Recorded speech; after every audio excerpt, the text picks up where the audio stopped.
reporting for TTN-HD Production Live here at RAINDANCE Toronto with GREG SPOTTISWOOD. What inspired you to get into the film business?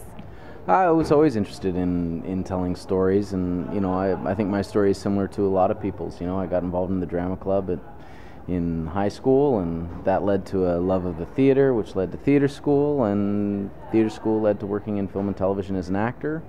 And eventually I just decided to move behind the camera, so I've been writing and producing for, I guess, about 15 years now. What was the benefit of starting in theater? How did it prepare you for your career in film and television? I think any kind of training gives you sort of a system from which to jump off from. So it gave me a vocabulary about how to work, how to talk to actors as a director or as a producer. And it also gave me a lot of insight into dramatic structure. And so I worked as a dramaturg for a while and studied that in the theater, and that a lot of those principles and ideas transfer to structure in film and television. Do you see the same structures repeated over and over again?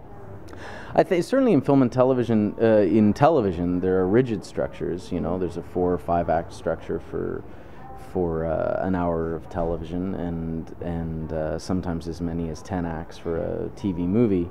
And in film, depending on who you're working with, if it's a conventional Hollywood film, there's a fairly common 3-act structure, and then if you're looking at movies that come from maybe other parts of the world or from the alternative or independent film world, they have different sort of inherent structures.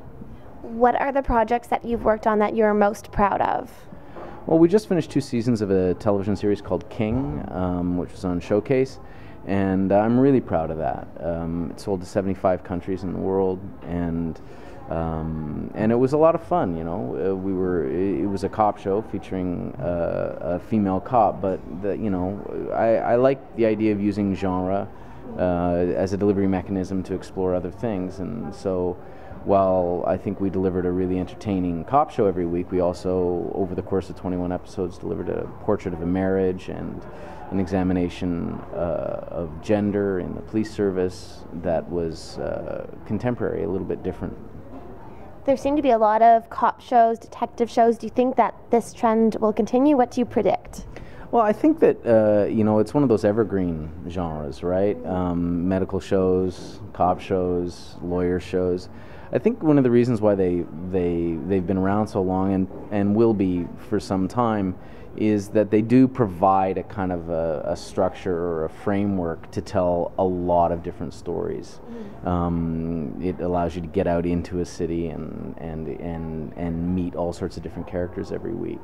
Or in the case of a hospital show, they come to you, So I don't see it going anywhere soon. Also, the stakes are right there, right? Like, and people really like knowing that there's something at stake every week, and so I think the question is how do the genres get reinvigorated, and what new things and characters can you bring to it? And I think there's a lot of really inventive work being done in all the genres, and so it'll continue to be an exciting sort of arena to work in.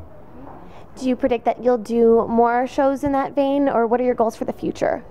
I probably will. I mean, like I said, I love working inside the genre. Right now I'm looking at adapting a nonfiction book, and which isn't in the genre, but and developing a couple of other ideas. But there's certainly a couple of cop shows in my future, I think.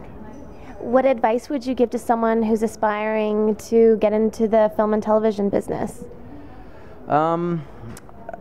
That's hard to say because it's the individual sort of journeys and paths, right? I would say know the medium that you're interested in, right? So if you're interested in working in television, watch television.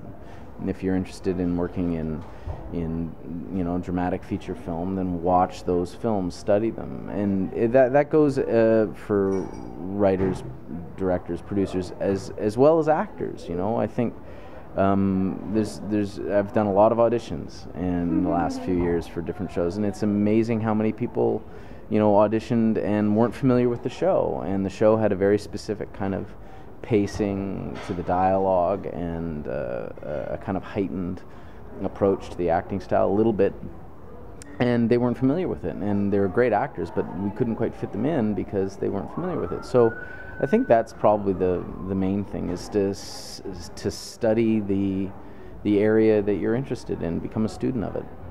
Where's the best place to find out more information on you and on your work online? Oh goodness, I don't know. Google me. IMDb. Yeah, IMDb. I don't have a website, and I do have a Twitter account that lies dormant. So yeah, I don't.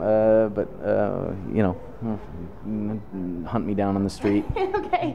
Well, thank you so much, Greg, and congratulations on all of your accomplishments, and best of luck with your upcoming projects. Thank you very much. It's a pleasure to be here. Thank you. I'm Katie Uhlmann reporting for TTN-HD Production Live here at RAINDANCE Toronto.